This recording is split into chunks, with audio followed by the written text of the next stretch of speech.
Hi ka Mother Earth! Dahil birthday ni Brett, kami ay dumaan muna dito at bumili ng saging pang tinipid muna ka Mother Earth. At alam nyo ka Mother Earth, na nandito na kayo, nandito kayo. Dadalhin ko kayo dito sa isa sa magandang lugar. Dito sa amin sa Masbate, syempre pag Masbate marami talang lugar na magaganda. Isa na rito ang lugar na ito kung saan first time ko mapuntahan. Ito yung tinatawag nila na Riverside Lagoon. Dito lang sa Mandali. Yan ka Mother Earth. At pagpasok namin dito ka Mother Earth, na-amaze naman ako. Pero syempre, mas maganda pa rin sa Bunton.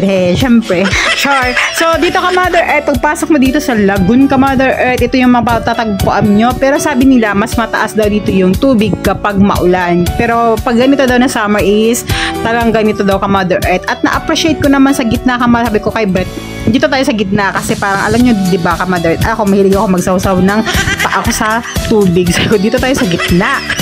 Ayan, so ka Mother Earth, nag-enjoy naman yung mga kids at syempre, nagbaon lang kami ng pizza at alam nyo kung magkano lang binayaran ko dyan, 900 lang ka Mother Earth. May free na ako na pizza. Thank you nga pala sa Angel's Pizza, yes, sa pag-recommend at binigyan nyo ako ng card, yan ka Mother Earth.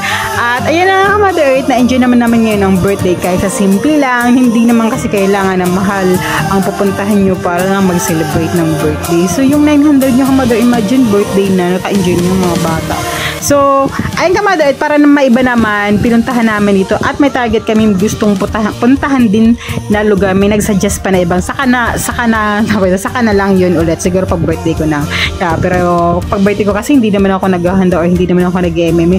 Mag-pictorial lang ako, happy na ako. Saka Mother Earth, syempre mas masayang ang mga bata. Si Sab nga nag-enjoy talaga siya at ayaw niya pa umuwi kanina ka Mother Earth.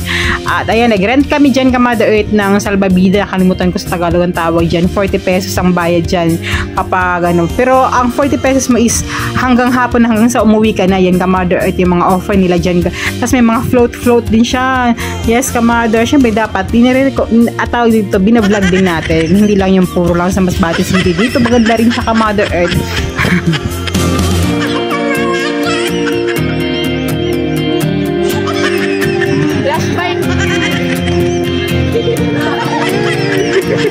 Ako naman na.